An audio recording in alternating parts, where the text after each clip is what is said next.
রাইয়ের মাই যে রাইয়ের সবথেকে চরম শত্রুতে পরিণত হবে সেটা কোনোদিনও স্বপ্নেও ভাবেনি রাই। হ্যাঁ বন্ধুরা, ভিডিওতে লাইক দিয়ে দেখতে থাকুন। নীলাঞ্জনাকে হাজতে দেখে তার নীলাঞ্জনার মা বলতে থাকে যে তোর বিরুদ্ধে যে যতই চক্রান্ত করুক না কেন, তোকে যতই শাস্তির আওতায় আনার চেষ্টা করুক না কেন, সে কোনো মতে এত সহজে পার পাবে না। যতক্ষণ পর্যন্ত তোর মা বেঁচে আছে, তোর মা তোকে যে করেই হোক না কেন নির্দোষ প্রমাণ করে এখান থেকে ছাড়িয়ে নিয়ে যাবে। আমিও দেখবো যে কে আমাকে এটা করা থেকে আটকায়। এই কথা বলা মাত্র যখন রায়ের এই অ্যারেস্ট হওয়ার বিষয়টা অনির্বাণের কানে যায়, ঠিক সেই মুহূর্তে অনির্বাণ দৌড়ে থানায় এসে বলতে থাকে যে দেখেছো তো রাই, তোমাকে আমি বলেছিলাম মিছিমিছি সব বিষয়ে নিজের নাকটা না গলালেই চলে না, কিন্তু তার সত্ত্বেও তুমি আমার তখন কোনো কথাই শোনোনি। এখন নিশ্চয়ই তুমি বুঝতে পারছো।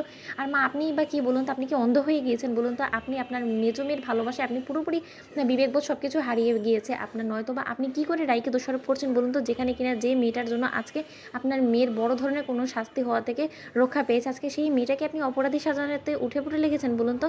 আপনি কেমন মা? আপনি কেন এতটা ভেদাভেদ করুন বলুন তো? এমন তো না যে রাই আপনার সৎ মেয়ে। রাই আপনার নিজের মেয়ে হওয়া সত্ত্বেও আপনি রাইকে তুচ্ছ তাচ্ছিন্ন করতে এক বিন্দুও সময় লাগান না। কেন এরকম আচরণ ওর সাথে করেন বলুন তো? আমি অনেক সহ্য করেছি, কিন্তু এবার যদি আমার ওয়াইফকে মিথ্যেভাবে আপনি ফাঁসানোর চেষ্টা করেন, তাহলে কিন্তু আমি এবার নীলাঞ্জনাকেও ছেড়ে কথা বলবো না। তখন রাইয়ের মা বলতে থাকে যে তুমি বরঞ্চ তোমার স্ত্রীর জন্য লড়াইটা করো, আমি আমার মেয়ের জন্য লড়াই করে আমিও দেখি যে কে যেতে এই লড়াই। এ কথা বলা মাত্র অনির্বাণ বলতে থাকে যে ঠিক আছে, আপনি যখন গোটা বিষয়টাকে এতটাই সিরিয়াসলি নিয়েই ফেলেছেন, আর যখন এই লড়াইটা অনেক দূর এগিয়ে গিয়েছে, তাহলে আমি এই লড়াইয়ে আপনার বিরুদ্ধে লড়াই করতে যথেষ্ট পরিমাণে প্রস্তুত আছি। এই কথা বলা মাত্র হঠাৎ করেই অফিসার রেজিনা খাতুন বলতে থাকে যে দেখুন ম্যাডাম, আমি এতটুকু অন্তত বলতে পারি যে কোর্টে কেসটা চালান হওয়া মাত্রই যখন আপনার মেয়ের সকল কুকীর্তি, মানে নীলাঞ্জনার সকল কুকীর্তি সকলের সামনে ফাঁস হবে না, তখন আর আপনি মুখ দেখানোরও লায়ক থাকবে না। তাই আমি বলবো যে আপনি আপনার মান সম্মান যদি বাঁচাতে চান, তাহলে প্লিজ আপনি কোর্ট প্রাঙ্গণে আর যাই হোক না কেন আপনার বড় মেয়েকে দোষারোপ করতে যেন না, তাহলে বরঞ্চ আপনি এই কেসটা হেরে যাবেন। এই কথা বলা মাত্র রাইয়ের মা বলতে থাকে যে আমিও তাহলে দেখি ক্ষমতার জোর খাটিয়ে কী করে আপনারা